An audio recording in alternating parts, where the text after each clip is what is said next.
3, 2, 1. Hello everyone, welcome back to my channel. तो कल मेरा इंग्लिश का एग्जाम है and so let's see how I prepare for my English का exam plus my full day routine. सबसे पहले I woke up at 12। I know बहुत ही लेट है। फिर मैंने नहाई एंड अपना ब्रेकफास्ट करा। उसके बाद मैं अपनी कोचिंग के लिए निकल गई थी।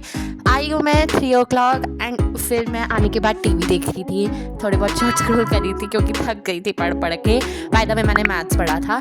सो उसके बाद मैं इंग्लिश का कल एग्जाम है, इसीलिए मैं इंग्लिश की मैराथन अटेंड करने बैठ गई थी। ये मैराथन 5 घंटे की थी, इसलिए मैंने बस अभी लिटरेचर पार्टी करी थी। उसमें से भी बस मैं अभी पोयम ही कर रही थी क्योंकि लिटरेचर में जो रीडर वाला सेक्शन है, जो फिक्शन होते हैं, वो मुझे ऑलरेडी आते थे एंड आई थिंक कि लिटरेचर ईजी होती है एज़ कम्पेयर टू ग्रामर, और मेरे हमेशा आर्ट्स में जाते हैं। सो मैं कर रही थी एंड उसके बाद मैं थक गई तो मैंने 5-10 मिनट का रेस्ट लिया था। फिर उसके बाद फिर अपनी पोयम कंप्लीट करने बैठ गई थी क्योंकि मेरे से कंप्लीट हो ही नहीं जा रही थी एंड मैं साइड बाय साइड अपने इंपॉर्टेंट कीवर्ड्स भी लिख रही थी। सो ये करने में मुझे अप्रॉक्स 2 घंटे लगे थे एंड फिर मैंने पास्ता बना के खाया क्योंकि मैं बहुत ही बोर हो चुकी थी।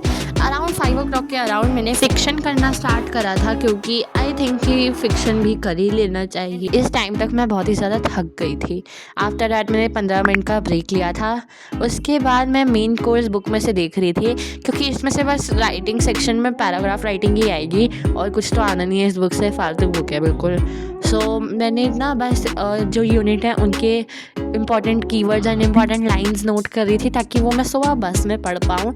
एंड अराउंड 8 o'clock तक मैंने ये सब करा है। आफ्टर डैट मैं अपना डिनर करने चली गई थी एंड फिर मैं नीचे घूमने चली गई थी क्योंकि बहुत ही पढ़ मेरा रूटीन ना मतलब स्पेसिफिक नहीं रहता, हर दिन चेंज ही होता रहता है। उसके बाद मैं अपने हाफ ईयरली का पेपर कर रही थी क्योंकि मतलब पेपर में बस मैं रीडिंग कॉम्प्रीहेंशन कर रही थी। मेरे 9-10 नंबर आते हैं रीडिंग कॉम्प्रीहेंशन में एंड मैंने देख लो आप अपने आप ही कि पूरे दिन में क्या ही करा है। So that's all for today, bye. अरे रुक जाओ, कहाँ जा रहे हो? अगला पेपर मैथ्स का है, उसके लिए कैसे प्रिपरेशन करूँगी, तब तक सब्सक्राइब कर लो।